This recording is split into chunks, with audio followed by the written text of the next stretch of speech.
Bien, on a fait une petite pause. Où en étions-nous, Jacques? Vous nous avez parlé de certaines étapes dans le développement de la conscience humaine. Oui, j'avais surtout répondu à la question suivante. Quelle est la meilleure conception de l'homme, la plus vraie, la plus riche? Est-ce que c'est la plus récente ou la plus complète? J'avais répondu c'est la plus complète. Et j'avais commencé à en faire la démonstration en évoquant certaines des grandes étapes franchies par l'être humain depuis sa sortie de la mer il y a des millions d'années jusqu'à nos jours. Et en rappelant que ces étapes, comme par exemple la station debout, la marche, en rappelant que nous avons intérêt à nous souvenir de ces étapes-là, à les dépasser, certes. Nous avions intérêt à les dépasser, certes, mais sans les oublier. Mhm. Et alors,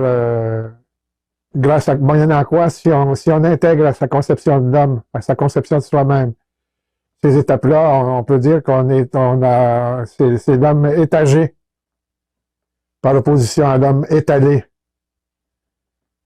Alors, pour moi, l'un des grands problèmes du monde actuel, c'est que c'est l'étalement. L'étalement de tout. L'effondrement de tout ce qui est hiérarchie, de tout ce qui est verticalité. Alors, j'en étais pour ma part dans ma réflexion, dans le retour au passé, au sacré. Bon, peut-être que vous pouvez prendre un peu le temps de nous expliquer ce que vous voulez dire par étagé, l'homme étagé. Étagé. C'est complexe? C'est beaucoup complexe? L'homme étagé, c'est l'homme qui intègre tout ce qu'il a été dans son présent. Et au milieu du 20e siècle, il y a un certain philosophe allemand devenu américain qui s'appelait Hubert Marcuse, qui a écrit un livre qui était à l'origine des événements révolutionnaires de 1968, des années 60 aux États-Unis. Le 68 en France, ça s'appelle L'homme unidimensionnel. Pour Marcuse, beaucoup des problèmes auxquels l'humanité serait confrontée étaient liés à cette unidimensionnalité de l'être humain, sur laquelle je reviendrai plus tard parce que c'est un sujet passionnant à lui-même. L'homme de la tradition avait, comme dit Novalis, Novalis disait, l'homme est un arbre que ses racines dans le ciel. Autrement dit, l'homme est constitué d'un double enracinement dans la terre et dans le ciel, deux sources d'énergie différentes. Et quand il perd ses racines dans le sol, il perd en même temps ses racines dans le ciel. Il ne lui reste plus que l'étalement, l'horizontalité. Mais je reviendrai là-dessus plus tard. Là, je veux franchir une autre étape dans l'exploration du passé, évoquer brièvement le sacré. OK. Quand le mot sacré me vient à l'esprit, il me vient aussi à l'esprit des vers de Victor Hugo. Sentir l'être sacré frémir dans l'être cher. Hmm. C'est parmi les plus beaux vers sur l'amour qu'on puisse lire et entendre. Mais j'ai deux aspects du sacré que j'évoquerai rapidement. Les rites funéraires. C'est les rites funéraires qui ont été universels dans l'humanité et que les événements récents au Canada nous ont rappelé. Parce que dans la fameuse affaire des pensionnats autochtones, quelle était la question posée? Quel sort on a réservé aux cadavres des enfants morts? Est-ce qu'ils ont eu droit à des rites dignes d'eux? Mhm. Entre parenthèses, c'est assez étonnant que les hommes blancs se reprochent aujourd'hui de ne pas avoir respecté ces rites-là, alors qu'eux-mêmes, aujourd'hui, envoient des bulldozers dans les cimetières, qu'il n'y a plus aucune considération pour les rites funéraires pour eux. Je ferme cette parenthèse, mais je voulais juste la soulever parce que l'ouvrir parce que elle aide à comprendre ce qui se passe aujourd'hui. Ces rites funéraires, j'ai pas à le démontrer, c'est connu de tous les historiens, ont existé dans presque toutes les cultures, notamment dans la culture occidentale. Bien illustré, par exemple, par la tragédie de Sophocle, Antigone. Antigone qui meurt parce qu'elle elle tient absolument à offrir ses rites funéraires à son frère qui est mort en luttant contre sa propre patrie. Elle s'expose elle-même à la mort pour accomplir ses rites envers son frère. On ne réfléchirait jamais assez sur une telle tragédie, sur sa signification. Ce culte des morts indique que les gens croyaient en une autre vie. Ce culte des morts n'est pas la preuve, ne prouve pas que cette autre vie existe, mais le fait est que ces rites ont existé. Et le fait est que des hommes ont cru en cette immortalité. Avaient-ils raison, avaient-ils tort, en croire croyaient-ils au juste? Qu'est-ce qui est advenu de leur croyance? Est-ce qu'ils ont perdu leurs illusions? Est-ce que c'était des illusions fécondes? Nous ne le saurons jamais, nous ne le savons pas, nous ne le saurons jamais. D'ailleurs, même les plus grands philosophes qui ont excellé dans le raisonnement comme Platon atteignent leur sommet dans des mythes comme le mythe de la caverne, par exemple, ou le mythe d'Air dont on pourra reparler à propos de la liberté. Mais est-ce que dans le monde actuel, est-ce qu'il y a encore de la place pour le mythe, pour le symbole, pour ce genre de langage, de vérité le mythe irrationnel ou peut-être qu'on pourrait dire même para-rationnel? Le mythe suppose de la verticalité dont je parlais tout à l'heure. Si on n'a pas de racines dans la terre à la fois et dans le ciel, on est incapable de forger des mythes vivants. Mais tant que l'être humain est vivant, il est capable d'enfanter des mythes, d'être poète. Aimer ce que jamais on ne verra deux fois. C'est un vers de Vigny que je cite souvent parce qu'il en a un seul vers. Et tout le mythe de la vie. Aimer ce que jamais on ne verra deux fois. Il y a la vie, la mort, le risque. Et je vis pour ma part essentiellement de souvenirs de ce genre-là. Donc, je vois pas comment on peut avoir une vie spirituelle, une vie intérieure, et même une vie intellectuelle, parce que j'ai trois vies se tiennent. Je ne vois pas comment on peut avoir on peut vivre intérieurement sans être nourri par la poésie, par le grand art. Ce que je dis de la poésie, je le dis aussi de la peinture. Il y a un tableau de Rembrandt, Aristote contemplant le buste d'Homère, qui est au cœur de ma vie depuis mon adolescence. Il me revient à l'esprit, à la mémoire constamment, parce que il symbolise pour moi la filiation, le lien du disciple avec le maître. Vous savez, Homère était aveugle. Aristote est à ses pieds, dans le tableau de Rembrandt. Ils sont réunis par la lumière dorée de Rembrandt. Et même si Homère est aveugle, on sent qu'il se regarde, lui et Aristote se regardent avec amour, avec tendresse, avec reconnaissance. Et on a ce tableau à lui tout seul résume toute la civilisation grecque. Homère, c'est le début. Aristote, c'est la fin. Et on a dans un seul tableau de Rembrandt, on a condensé d'une façon poétique toute l'histoire de la pensée grecque. Mais quand je pense au sacré... Donc pour vous, gardez votre idée. Pour vous, ces poésies, ces lignes, ces vers que vous récitez par cœur régulièrement, cette image que vous venez de me décrire, c'est ce que vous appelez les talismans intérieurs. Un exemple de talisman intérieur. Donc on pourra faire éventuellement une autre entrevue peut-être. Ce que j'appelle les talismans intérieurs, un exemple. Plus terre à terre. Et je prie devant moi pour une nuit profonde, mon ombre qui passait pleine de vanité. C'est un vers de Musset que j'ai lu adolescent. Et je prie devant moi pour une nuit profonde, mon ombre qui passait pleine de vanité. Vous savez, l'adolescent qui rêve de devenir parfait, mais qui découvre tout à coup qu'il ne pourra pas le devenir, qui est victime d'un vague alarme, qui peut aller jusqu'au suicide dans certains cas parce que... Et là, un poète nous dit, c'est mon ombre qui passait comme une nuit profonde. C'est mon ombre qui passe devant moi que je prends pour une nuit profonde. Oui, mais je vois l'image, là, c'est là qu'il n'y a pas d'ombre, c'est dans la verticalité. Exactement. Se relier à la lumière. C'est dans l'air du midi qu'il faut se relier à la lumière, parce que c'est là où il n'y a pas d'ombre. Quand le matin, l'ombre est devant soi, le soir, elle est de l'autre côté. Et c'est là que le désespoir est peut-être. C'est-à-dire que quand on se regarde soi-même à l'heure du midi, il n'y a plus d'ombre.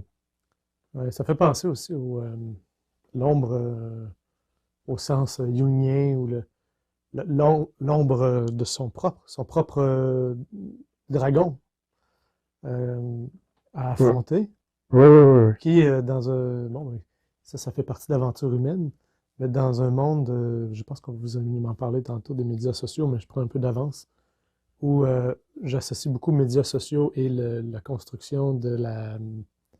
le mot m'échappe tout d'un coup, le gars qui se regarde dans le lac.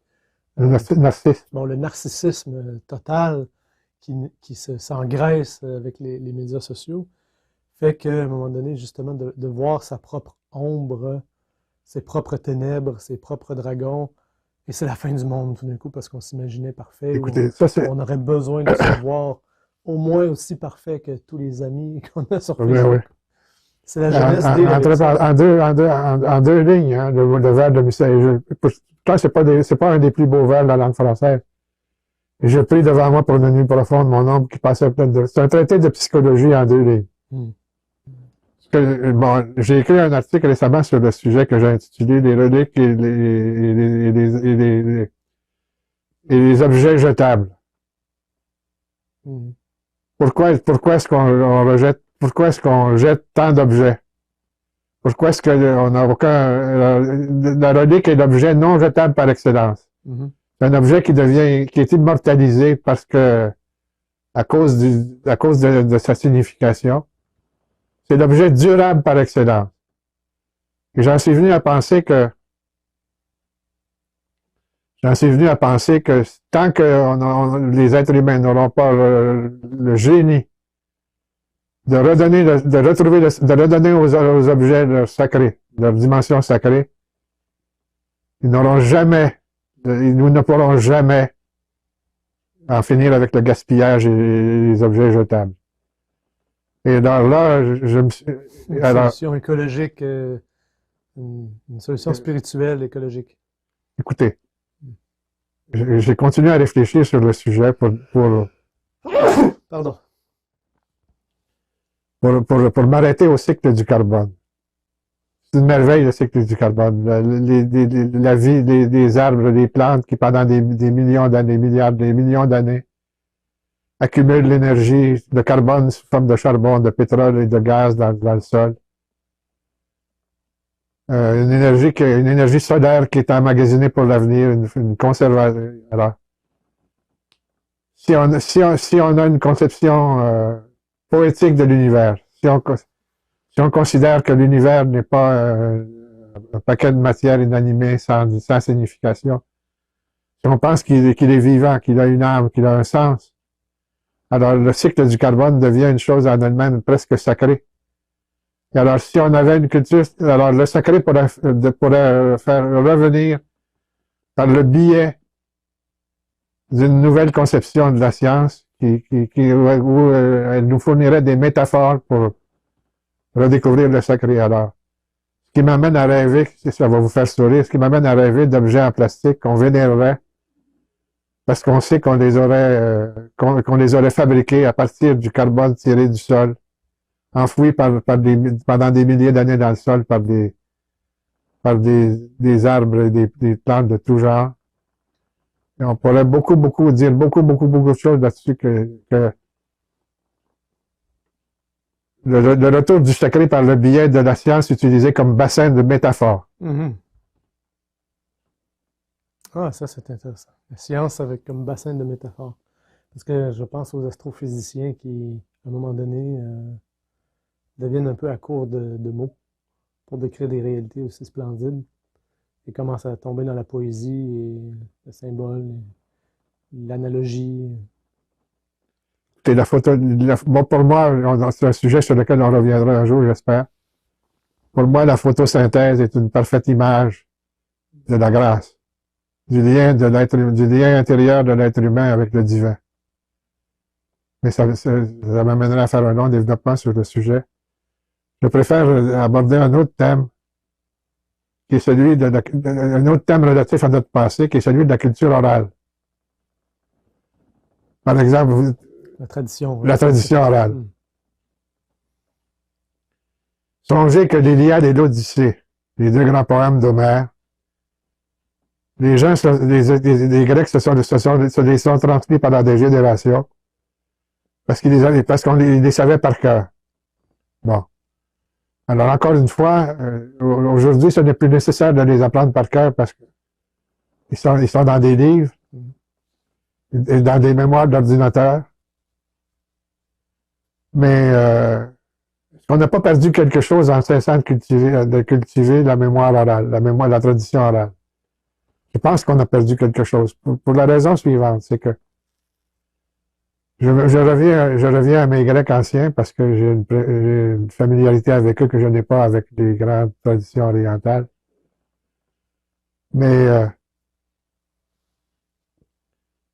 c'était pas ils étaient pas riches, les Grecs de l'époque d'avant Homère.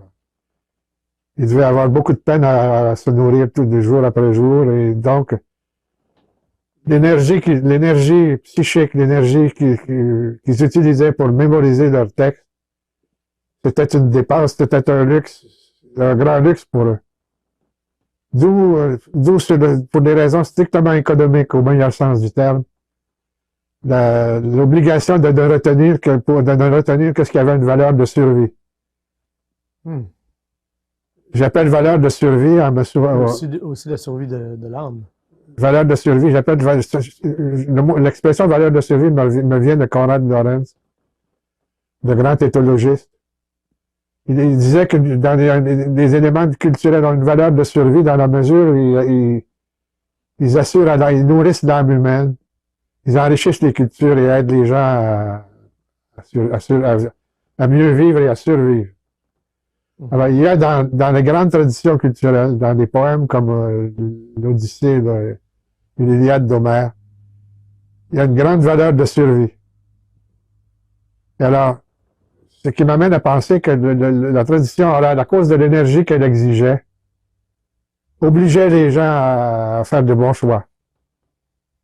Et que s'il y a des auteurs classiques, s'il y a des auteurs qu'on appelle classiques maintenant, et si ces classiques méritent un grand respect, c'est en grande partie parce que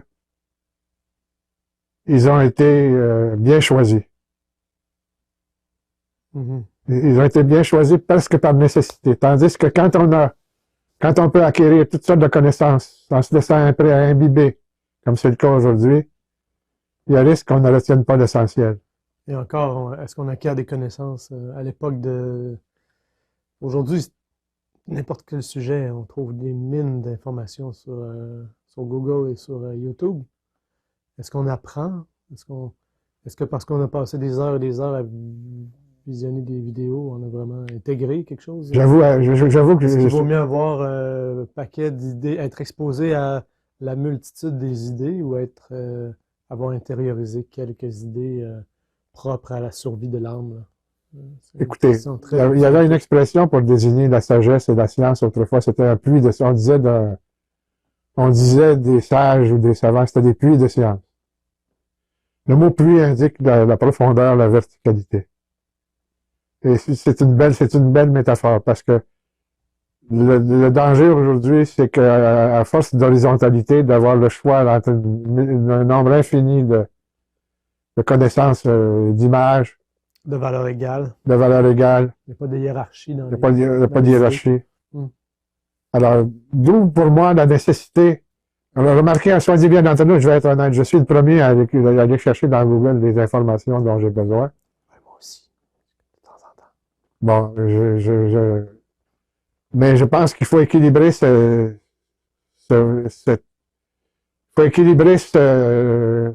geste du colibri parce que pour moi, quand je navigue sur Internet, je me sens un peu comme un colibri. Je vais rapidement d'une fleur à l'autre pour ramasser du sucre. Mais il faut s'arrêter à un moment donné pour assimiler le sucre, le digérer. C'est pourquoi, en éducation, je pense que le retour à la tradition orale, au par cœur bien compris, est nécessaire pour équilibrer la navigation sur Internet. Parce que vous avez cherché des centaines de choses sur Google cette semaine, mais vous allez oublier la plupart d'entre elles. Mais il vous reste vos talismans intérieurs Il me que reste mes vous avez talismans intérieurs depuis que j'ai depuis 50 ans et plus. que j'ai depuis toujours, depuis il me reste le tableau de Rembrandt. Les quelques lignes là, qui tiennent en deux vers que vous m'avez dit tout à l'heure sont digérées, intégrées, Ils font partie de mon humus intérieur. Ils font vous ont partie de ma vie transformé. intérieure. Parce que la vie intellectuelle est une vie. C'est une vie. Ah là, vous m'amenez, je fais une parenthèse si vous me permettez, parce que c'est toujours quelle place donne-t-on à la philosophie? Est-ce que c'est la vie intellectuelle comme je vous ai déjà raconté ma rencontre avec un professeur de philosophie du Cégep et on se mettait un peu au défi, ou en tout cas on n'était clairement pas sur la même longueur d'onde à savoir qu'est-ce que la philosophie. Et il me questionne là-dessus. Ouais, c'est quoi la philosophie pour toi? Bon, pour moi, c'est une manière de se relier à la vie, qui est de chercher la vie bonne. C'est l'amour de la sagesse. D'abord l'amour, peut-être un jour la sagesse, en gros. Et je lui relance la question, il me dit, pour moi, c'est une discipline d'étude rationnelle. Et ça m'a vraiment convaincu que c'était pas la direction que je souhaitais prendre avec la philosophie. Et c'est une des raisons pour lesquelles je trouve qu'on s'entend tellement bien, c'est que votre manière de vous relier à la vie intellectuelle en général n'est pas strictement une discipline d'étude rationnelle dans le but d'écrire son livre, mais c'est une recherche de comment vivre où il y a quelque chose de beaucoup plus profond, de l'ordre de l'humus intérieur dont vous parlez. Écoutez, je vais vous raconter une histoire très personnelle que je n'ai jamais racontée publiquement. Une histoire que j'ai vécue, que beaucoup de gens vivent sans doute d'une autre manière, chacun. Bon, parce qu'à mon avis, chacun a sa façon de vivre les expériences essentielles. Et pendant longtemps dans ma vie, vers l'âge de 40 ans, 50 ans, j'étais victime de ce que j'appelais le vertige de la contingence. Je me sentais en tomber dans un maelstrom où j'avais le sentiment que tout ce qui m'était cher, mes amis, mes proches, les êtres que j'aimais, la maison que j'habitais, le pays que j'habitais, le paysage que j'habitais, que tout ça aurait pu ne pas exister. Et ça me plongeait dans une souffrance intérieure intolérable. À certains moments, j'aurais préféré mourir et j'ai compris pourquoi on pouvait se suicider dans des situations pareilles. C'était intolérable. J'avais beau essayer de me raccrocher aux preuves de l'existence de Dieu. Et je sais que je les avais étudiées jeune. J'étais attaché à la preuve ontologique, à l'idée que si on est capable de concevoir la perfection, c'est qu'un être divin a déposé ce sentiment de la perfection en nous. Donc, c'est la preuve que Dieu existe. Aucune de ces preuves de l'existence de Dieu ne me convainquait de quoi que ce soit. Jusqu'au jour où, dans ce qui m'a semblé être à la fois un rêve et un éveil suprême, je me suis senti appelé parce que vers le haut, par une réalité qui est faite de lumière et de vie.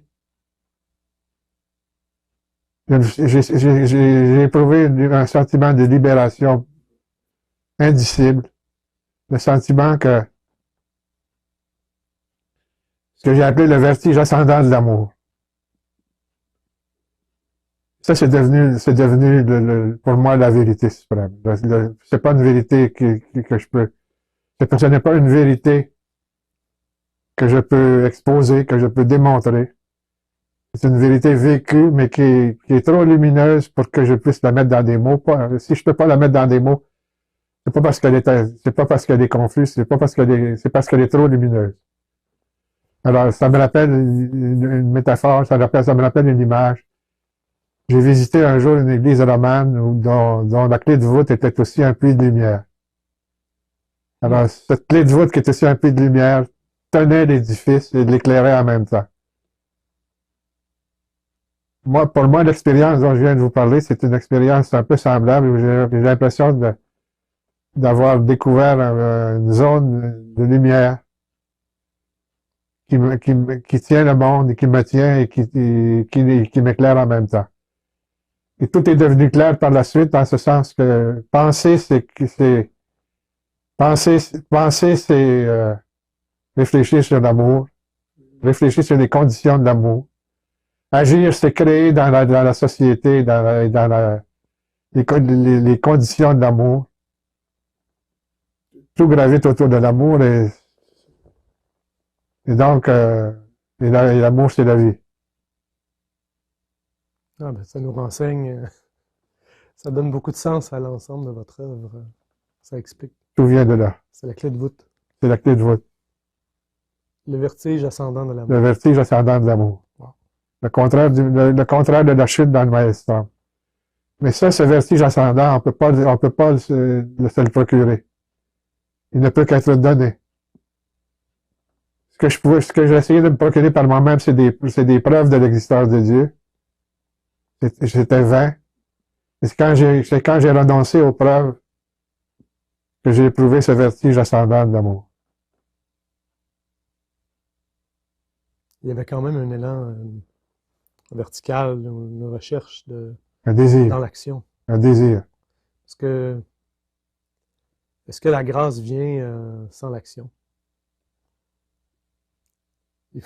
J'ai une image en tête, c'est mieux si je la partage. C'est une image où on voit le coq sur la girouette, qui est, c'est le sommet du bâtiment, de l'église.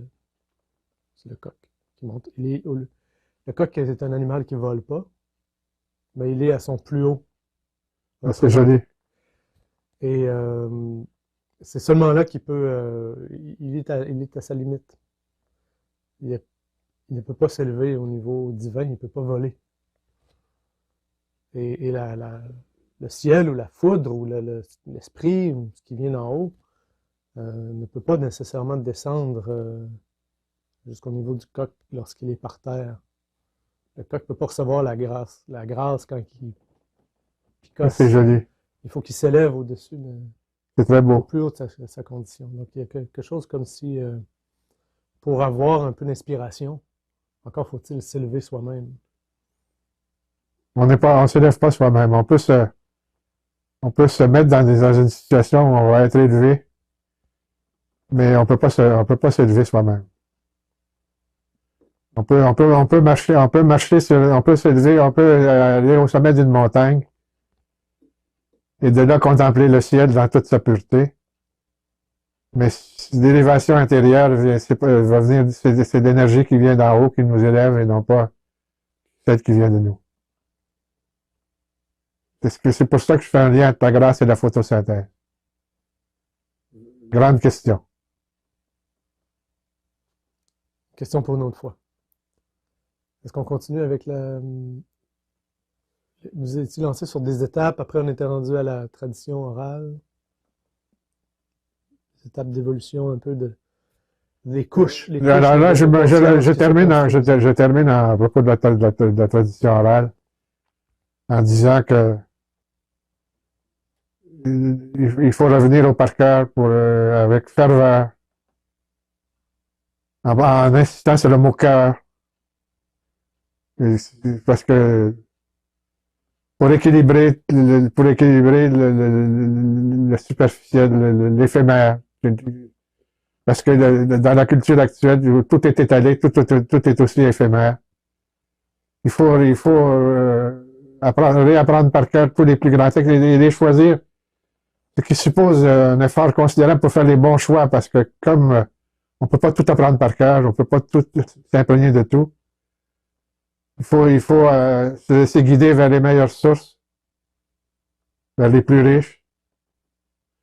Et moi, je dois dire que j'ai été choyé par la vie de ce point de vue-là, parce que j'ai eu des maîtres.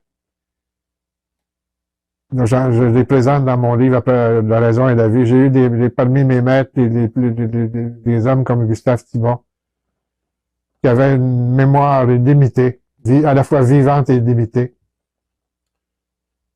À la fin de sa vie, surtout, sa vie consistait, il pouvait pas vivre sans réciter des vers presque constamment. Il est mort à 97 ans. Et je pense que quelques mois avant sa mort encore, il récitait des vers constamment.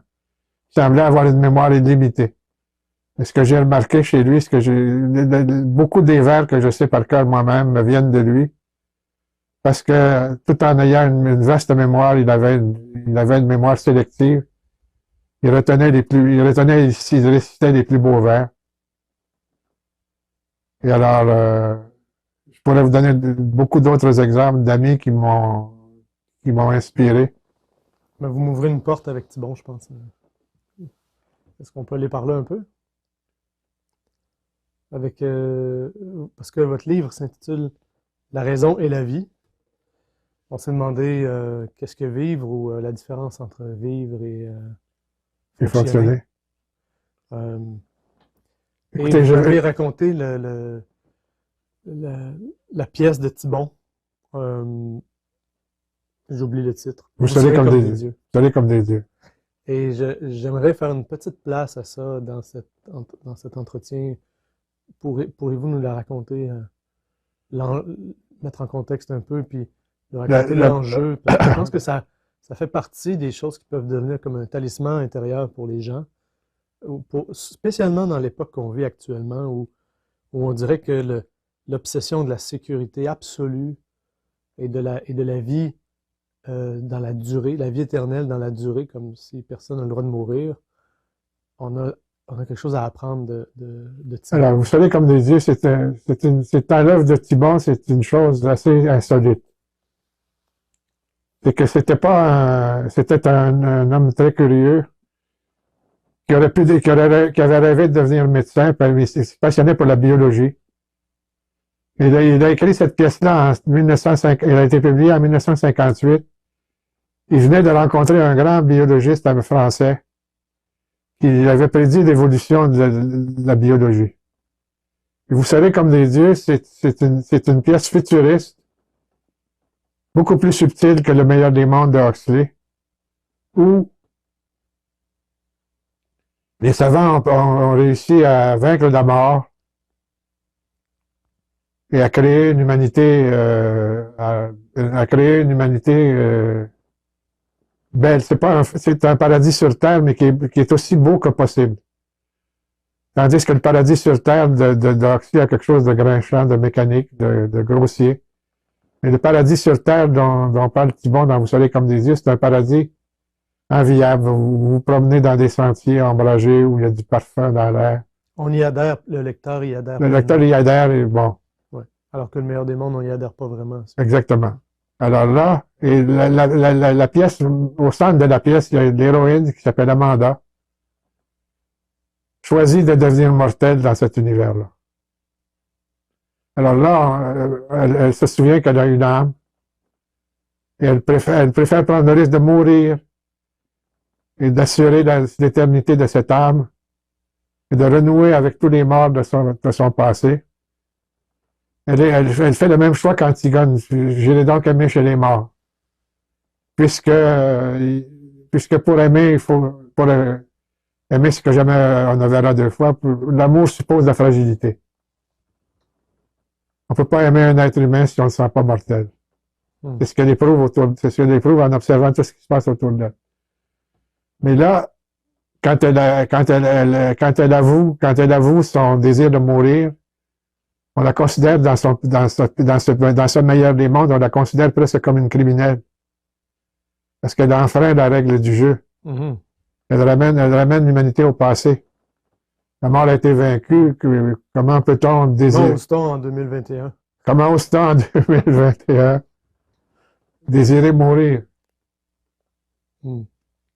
Alors là, par cette pièce-là, Thibon nous mettait devant la réalité actuelle. En ce sens que elle n'est pas suicidaire. C'est pas du tout suicidaire. C'est pas désirer mourir, c'est décider demeurer mortel. C'est désirer être mortel. Désirer être immortel d'une autre manière. Ah, okay. C'est désirer le royaume qui n'est pas de ce monde. C'est renouer avec tous les anciens qui ont désiré cette immortalité. Et alors, Elle finit par un des maîtres qui s'appelle Elias, dans la pièce, un des savants qui gouverne ce monde-là, tombe amoureux d'elle. Elle finit par le convaincre de devenir mortel avec elle. Alors, ce qui m'avait tant frappé dans la pièce à l'époque où je l'ai lu, au début des années 60, c'est que on n'en est pas là. On n'est pas au meilleur des mondes ensemble. On n'est pas dans ce monde parfait où la mort est vaincue. Mais qu'on veut tellement, c'est tellement devenu notre objectif qu'on est, que c'est comme si on y était déjà. D'où le fait que pour vivre aujourd'hui, pour aimer aujourd'hui, il faut accepter de mourir. La mort est devenue un choix. René Dubos, un autre de mes maîtres, a écrit un livre qui s'appelait Choisir d'être humain. Cette pièce-là nous invite non seulement à choisir d'être humain, mais à choisir de mourir. La mort est devenue un choix.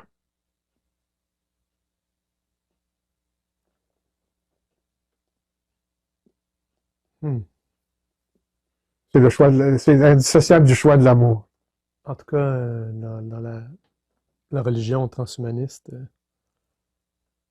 on n'est peut-être pas rendu là, mais c'est ce qu'on souhaite. C'est ce qu'on souhaite, et c'est le mythe, de ne plus mourir. C'est devenu la religion de la majorité. C'est devenu la religion de la majorité. Et mais ça fait, justement, je me questionne sur quelle place ça fait à l'amour, parce que l'amour, c'est pour quelque chose qu'on ne possède pas. Le désir, c'est pour quelque chose qu'on ne possède pas. À partir du moment, peut-être que dans toute l'histoire de l'humanité, on a désiré l'immortalité, mais sans aucun espoir de posséder la vie pour toujours. Donc, il y avait un amour de la vie, parce qu'elle est fragile, précieuse, temporaire. Je ne suis pas certain que ça ferait tant de bien à l'humanité de savoir que, personnellement, si je savais que je vivrais toujours, j'ai l'impression qu'il y aurait quelque chose de toxique dans ça. Alors, Corneille. Comme pour les relations amoureuses. C'est pas garanti que ça dure toujours. C'est précisément la fragilité qui en fait la beauté. Je reviens encore, je l'ai cité déjà 2 fois, mais je reviens encore à ce vers de Vigny, aimer ce que jamais on ne verra 2 fois. C'est ça le moment d'éternité. C'est une participation c'est une participation au présent qui le fait déboucher sur l'éternel.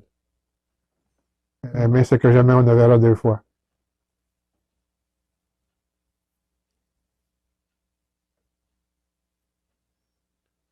Alors, je préférerais, puisqu'on vient de faire une nouvelle petite pause. Vous avez parlé tout à l'heure, je préférais revenir sur la question des médias sociaux. OK. Vous avez parlé tout à l'heure des médias sociaux d'une façon très éloquente. Et j'ai beaucoup réfléchi sur le sujet depuis 30 ans. Depuis que l'Internet existe. Mm-hmm. Alors, une première remarque. J'ai fait allusion tout à l'heure aux racines de l'être humain dans le ciel et dans la terre. À la verticalité, au double enracinement. Quand on perd ses racines dans la terre, on perd en même temps ses racines dans le ciel. Et alors, il ne reste plus que l'horizontale. Alors, c'est là que l'écran prend toute son importance. Mm-hmm. Ces racines qui ne peuvent plus se déployer dans le ciel ni dans la terre, on les déploie à l'horizontale dans l'écran. On cherche le sucre de la terre et le sucre et la lumière du ciel dans les écrans, dans ce qui est à notre niveau. On voit ça dans l'éducation aussi, lorsque les parents se déconnectent de leurs enfants. Lorsque l'enfant n'a plus suffisamment de support de son milieu, dans la carence parentale, ce sont les semblables qui deviennent la référence. Donc, ses pairs. Et bon, c'est normal à une certaine phase de développement. À l'adolescence, par exemple, les parents perdent un peu d'importance dans les références, puis c'est les pairs qui deviennent les plus importants. Mais On a observé que dans l'éducation, ça se produit ça se produit très jeune, où les enfants sont moins en contact avec leurs parents et leurs parents perdent une signification pour eux. Et ce qui a du sens, c'est la relation horizontale avec les pères.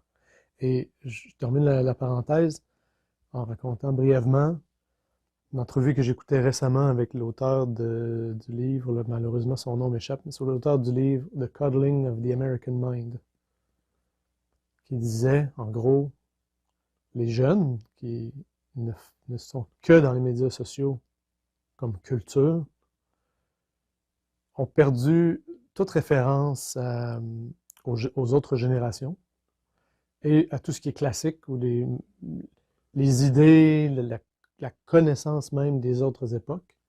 Et tout ce qu'ils consomment, leur seule culture, c'est du contenu qui a été créé il y a 2 semaines par d'autres enfants de leur âge. C'est leur univers. Là, vous me rappelez un autre talisman intérieur. C'est des vers de Catherine Pozzi, qui était une amante de Paul Valéry. Mais ce futur dont vous entendez vivre est moins présent que le bien des disparus. Toute vendange à la fin qu'il vous livre, vous la boirez sans pouvoir être ivre du vin perdu. Au lieu de s'enivrer du vin perdu, du vin du passé, on se gargarise avec les eaux superficielles du présent. Alors là, ça m'amène à plusieurs réflexions, dont une fondamentale. Le passage du modèle à l'image. Éduquer, c'était se nourrir de modèles, admirer des modèles. Et l'horizontalité, l'étalement, dans tous les domaines, a eu pour effet que les enfants en particulier, au lieu de tourner leur regard vers des modèles, les tournent vers des images d'eux-mêmes le plus souvent. Mais je voudrais expliquer tout ça par un peu d'histoire du XXe siècle. En m'inspirant de la biologie. Et plus précisément de ce que les biologistes appellent le principe de clôture. Autour de chaque cellule, il y a une membrane qui filtre l'information, l'énergie qui filtre l'information qui en sort, qui filtre celle qui entre, et qui conserve l'énergie à l'intérieur de la cellule. S'il n'y avait pas de membrane pour conserver l'énergie à l'intérieur de la cellule, elle mourrait vite. Il y a une membrane semblable autour des organes, qui sont des assemblées de cellules, si on peut dire, des regroupements de cellules. Il y a une membrane semblable. Il y a une membrane autour de l'organisme complet. Et je fais une analogie entre cet organisme et les sociétés. Dans les sociétés, il y a des familles qui sont entourées d'une membrane protectrice, normalement. Des écoles, des églises, des associations de tout genre. Alors, qu'est-ce qui s'est passé au 20e siècle, depuis 1945 surtout? C'est que donc, il y a des ensembles. Il y a des ensembles organiques. Des ensembles d'ensembles, et tout ça crée une complexité d'associations. Chacun des éléments constitutifs de ces ensembles-là a sa membrane. Et c'est une membrane qui entoure l'ensemble. Ce qui n'empêche pas d'avoir une synergie puis une collaboration. Au contraire, c'est ça un organisme. J'aime bien l'expression corps intermédiaire pour désigner la famille, les religions, les nations. Alors, qu'est-ce qui s'est passé depuis 1945 surtout, c'est que les grands médias, la radio d'abord, la télévision ensuite Internet, les médias ont bombardé littéralement toutes les parois entourant les corps intermédiaires. La membrane entourant la famille s'est effondrée complètement. Toute l'information qui arrive d'un peu partout atteint directement les enfants. Et c'est pourquoi d'ailleurs les parents sentent bien que c'est pas normal. C'est pour ça, par exemple, que les vendeurs d'appareils d'ordinateurs indiquent des façons aux parents de bloquer certaines informations pour les enfants. Les parents essaient tant bien que mal de reconstituer une membrane protectrice de cette manière-là, mais ils n'y parviennent pas. L'enfant est exposé directement et sans défense à toute l'information qui vient de l'extérieur. Et le philosophe Allen Bloom avait prévu tout ça à propos de la musique. C'est lui qui rappelle dans L'âme des armées qu'avant la guerre du 29-45, les enfants américains n'avaient pas d'argent de poche. Alors, la musique qu'ils apprenaient, qu'ils écoutaient, c'était celle qui appartenait au folklore de leur famille. Je l'ai vécu jeune, ça, parce que quand j'étais petit, avant la télévision, les chansons que je connaissais, c'était celles de la bonne chanson. C'était celles que mes parents m'avaient apprises. C'était celles qui venaient de la tradition, de la culture. Et alors, quand le jukebox d'Elvis Presley, le jukebox est arrivé dans mon village, il a amené Elvis Presley avec lui.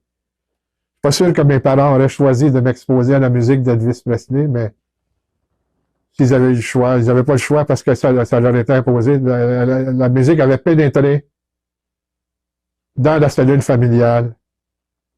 Aucune membrane protectrice ne l'avait arrêté. C'était le cas pour toutes les musiques commerciales.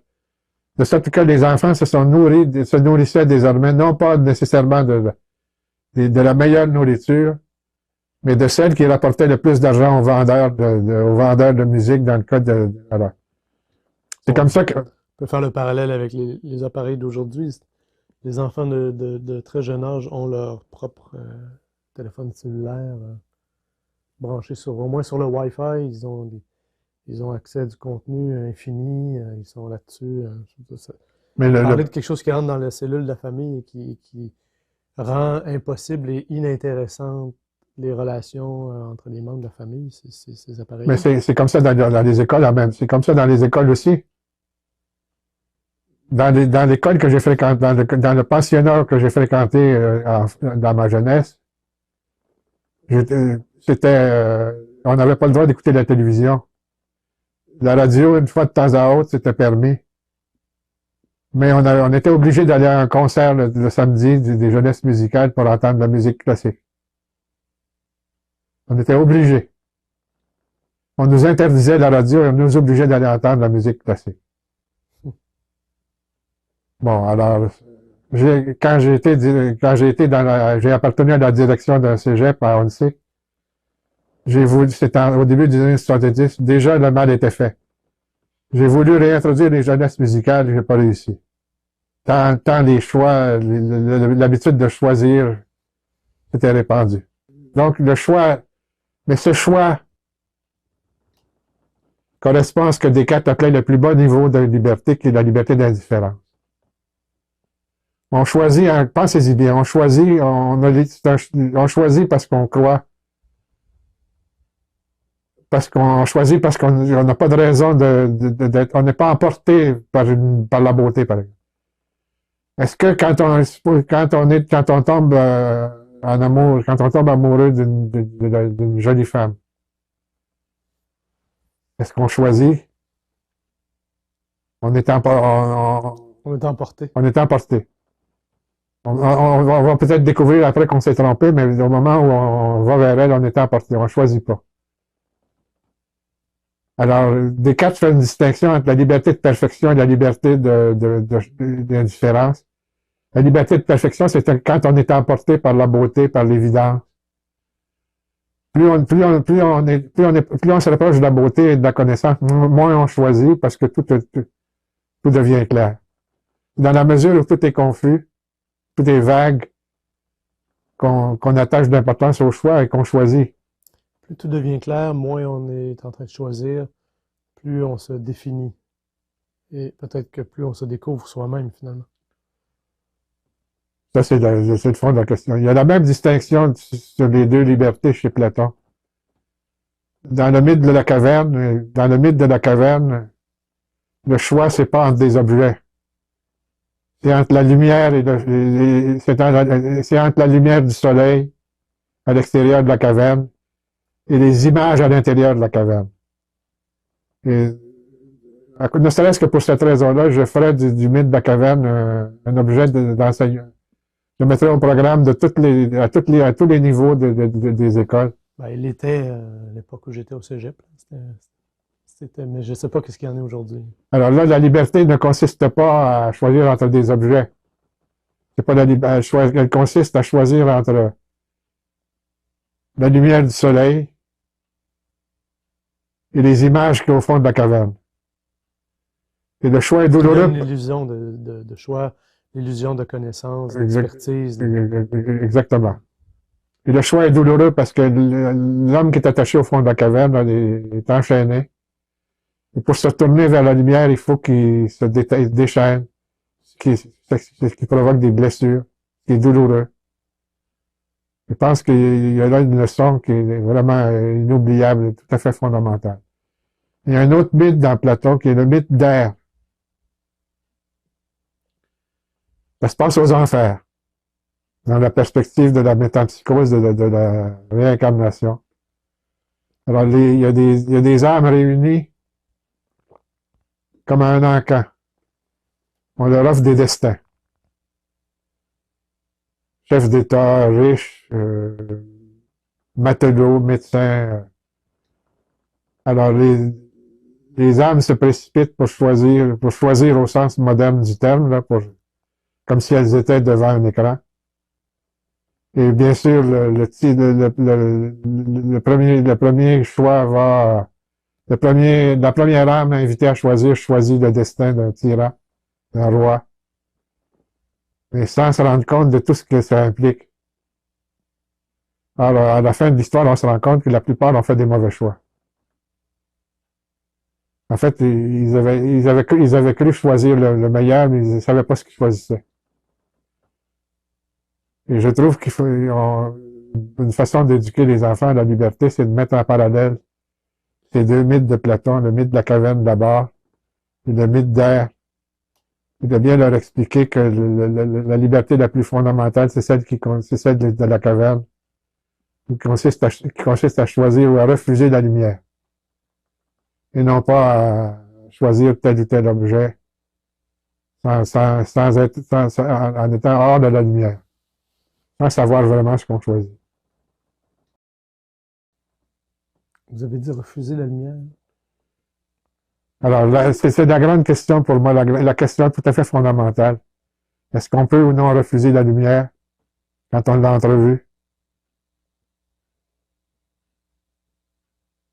Alors, Platon est assez clair là-dessus. Il semble bien que c'est ça la liberté fondamentale de l'être humain. On peut dire non à la lumière. Oui. C'est là que se trouve le choix fondamental.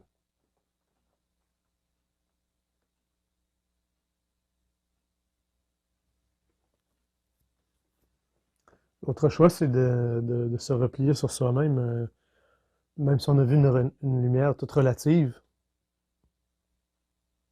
même si on a réalisé des vérités, toutes relatives soient-elles, on peut se les garder, ou on peut essayer de les partager. Dans le mythe de la caverne, il revient, celui qu'on libère. Celui qui accède à la lumière du soleil, le récit continue après. Oui, il revient. Et admettant que cette personne-là veuille revenir dans la caverne, il va devoir souffrir à l'envers les mêmes maux, être aveuglé maintenant par l'obscurité, souffrir d'être inadapté à ce monde. Il va surtout venir passer pour un fou. Il va passer pour un fou. Il va surtout venir à l'occasion, il va taper sur l'épaule de quelqu'un qui regarde des images. Il va attendre le moment opportun, le kairos, le moment opportun. Il y a un dieu grec que j'aime beaucoup, c'est le dieu Kairos, c'est le dieu de l'occasion opportune. Qui est un dieu que j'aime beaucoup. Notre sage qui rentre dans la caverne, il va saisir l'occasion opportune pour taper sur l'épaule d'un enfant ou d'un ami pour lui dire, écoute, il y a autre chose. Tourne tournes ta tête de l'autre côté, tu vas apercevoir autre chose. Et ça nous place devant la question de l'admiration. Parmi les choses, parce que en éducation, on parlait tout à l'heure de la vie intellectuelle, du modèle plutôt que de l'image. J'ai parlé de vénération à propos des reliques. Au cœur de toute vie intellectuelle, il y a l'admiration.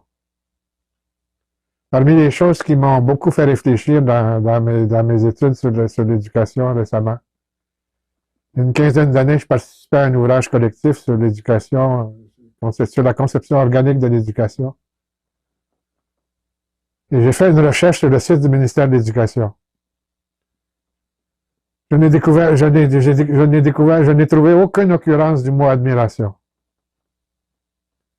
Alors, pour moi, l'éducation consiste essentiellement à proposer des êtres, des modèles, des chefs-d'œuvre, des choses qui, par leur beauté, leur vérité, leur lumière, leur vie, vont enthousiasmer l'enfant, vont l'élever. Mhm. Et alors, l'admiration, c'est comme le mot, c'est une petite mort. Parce qu'admirer, c'est souvent accepter d'être privé d'une chose. Ça a inspiré à Victor Hugo un autre très beau vers. L'envie a l'éblouissement douloureux. Quand on a une nature un peu portée à l'envie, à la jalousie, quand on est narcissiste, quand on est porté à se replier sur soi, admirer, dans certains cas, c'est presque mourir. Ouais, bon. Tout à l'heure, vous avez parlé de disciples, je ne sais plus dans quel contexte, mais ce qui est mort, c'est la capacité d'être disciple. C'est-à-dire la capacité d'admirer quelque chose qui est plus grand que soi. Et si j'ai pas cette capacité-là, je suis livré à moi-même, je suis tout seul. Alors, c'est ça. Si je peux élire certaines choses, certaines valeurs, certains êtres comme admirables, dignes d'être imités et qui montrent l'exemple pour moi, personnellement, je considère ça comme une grande richesse. Mais je sais à quel point c'est marginal comme pensée. Aujourd'hui, l'idée d'avoir des maîtres ou l'idée d'admirer, c'est presque une faiblesse ou une maladie mentale. Ça fait partie de l'effondrement dont je parlais tout à l'heure. C'est l'homme horizontal. On nous veut horizontal ou, bon, sans faire mon conspirationniste, on nous veut atomiser chacun tout seul dans son... On n'est plus manipulable comme ça. Écoutez. Si j'admire des personnes, des êtres, des idées, des mythes... C'est ça les racines. L'admiration fait partie des racines. Je suis pas manipulable à ce moment-là. Que nos vallées s'appellent les racines dans le ciel, c'est l'admiration. Ça fait partie de ça. Quand j'admire Bach, je suis un grand admirateur de Bach. Et quand j'écoute la musique de Bach, je suis élevé par lui, je l'admire, il m'enthousiasme. Enthousiaste, c'est dans... Enthéos, hein? C'est être invité par un Dieu à être enthousiaste. Alors, quand j'admire Bach, il m'élève au-dessus de moi-même. Il me nourrit. Il me fait mal aussi dans ce sens que Rilke disait la beauté, c'est le commencement du terrible parce que on sent ses propres limites. On accepte ses propres limites. Mm-hmm. Et c'est ça être disciple. Écoutez, Goethe disait devant la supériorité, il n'y a de salut que dans l'amour. Ça, c'est peut-être une des pensées les plus importantes en éducation et dans la vie en général. C'est pourquoi l'amour est si important. Il m'est arrivé souvent d'avoir à me comparer à des êtres, des amis, des proches, que j'ai évoqués dans mon livre, qu'il s'agisse d'Ivan Illich, de Thibon, de Gabriel Marcel, de René Dubos, des génies de notre siècle que j'ai connus personnellement, dont j'ai été proche. Chaque fois, dans chacun des cas, j'ai vécu des moments où je me disais, Je ne pourrai jamais être... J'étais menacé d'être victime de l'envie. L'envie est l'éblouissement douloureux. Mais je peux dire que j'ai choisi l'admiration spontanément. Je l'ai toujours cultivé. Et je dois dire que ça m'a toujours servi dans la vie d'aller vers les bêtes. Et je vais vous donner un exemple très concret. Au début de l'informatique, quand je dirigeais la revue Critères, on a décidé de faire un numéro sur le crime. J'ignorais tout de la criminologie.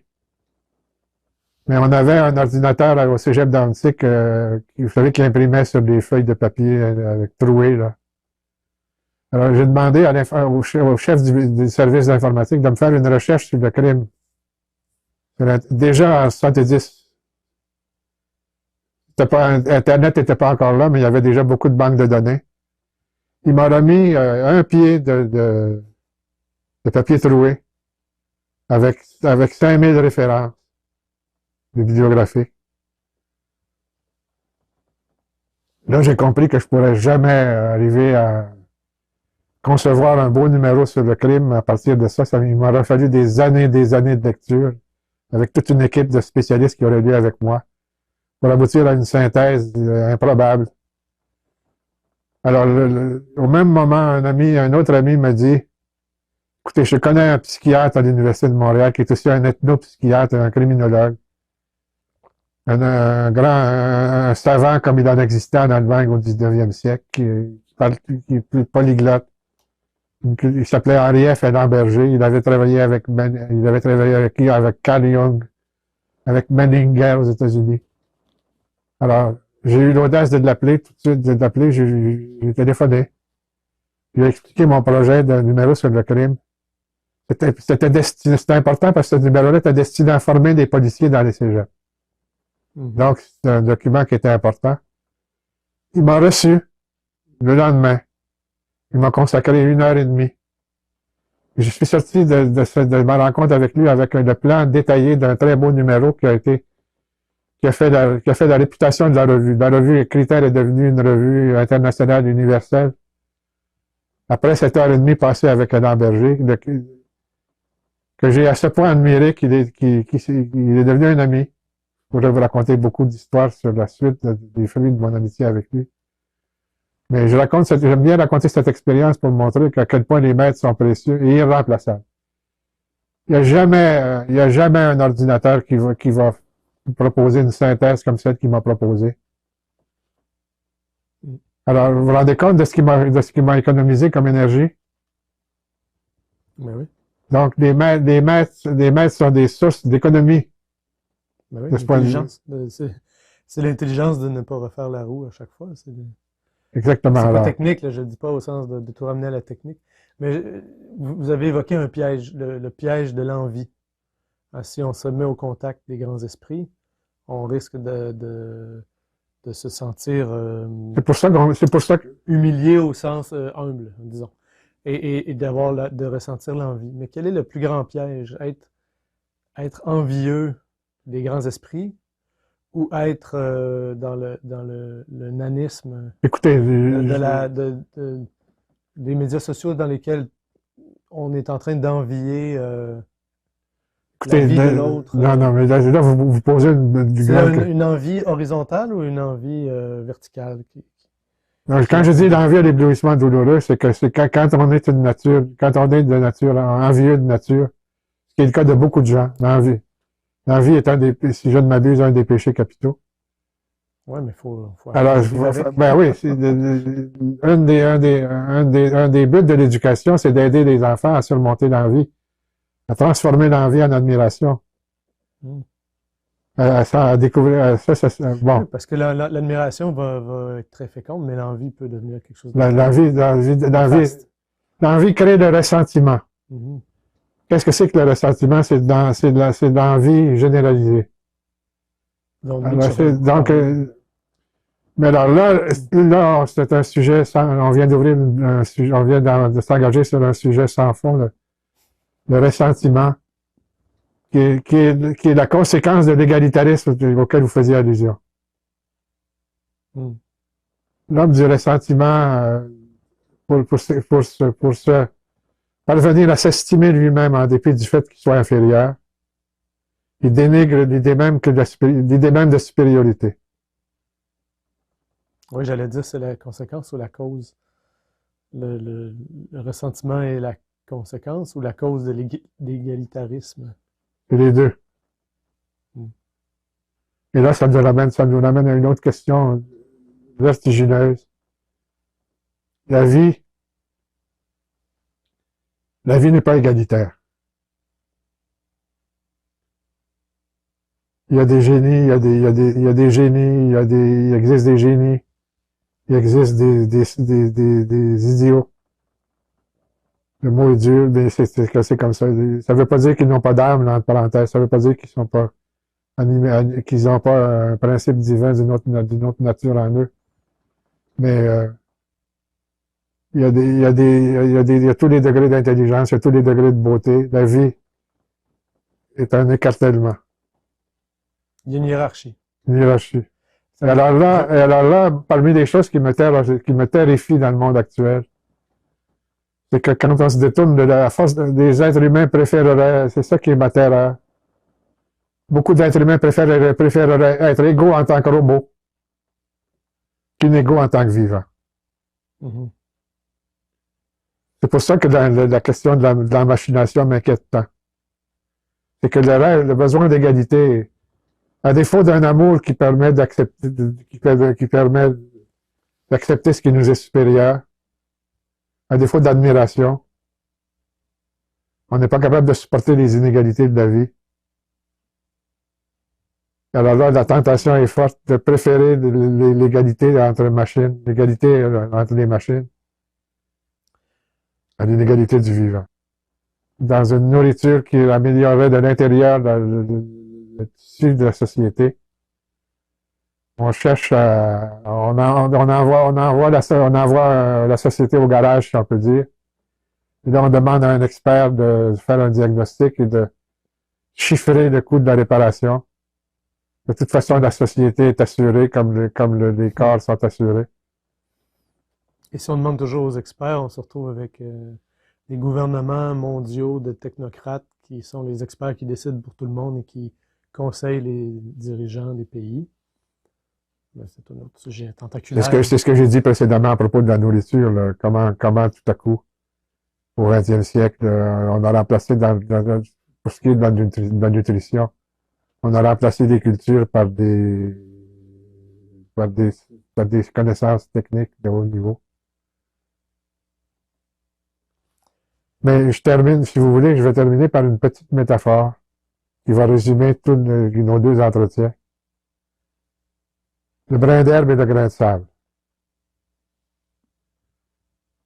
Le brin d'herbe est enraciné dans la terre et dans le ciel parce que c'est grâce à la photosynthèse qu'il est vert.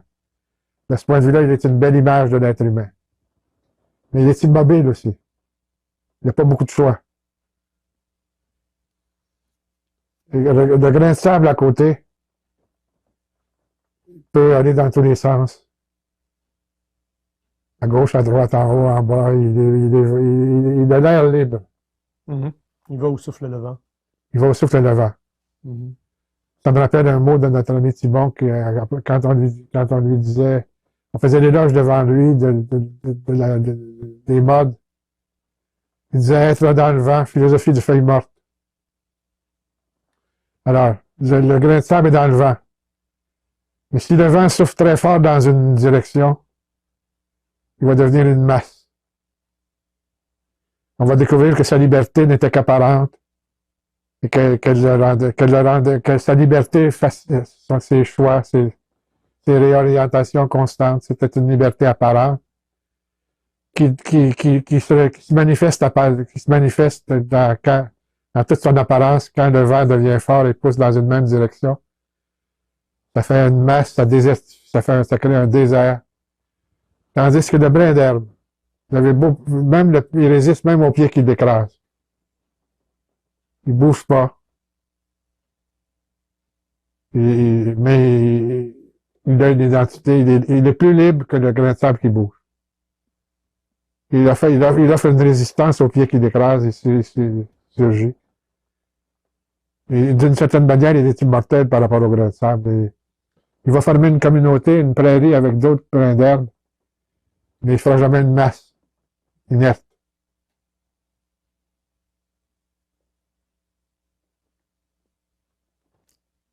On conclut là-dessus. On conclut là-dessus. Merci beaucoup.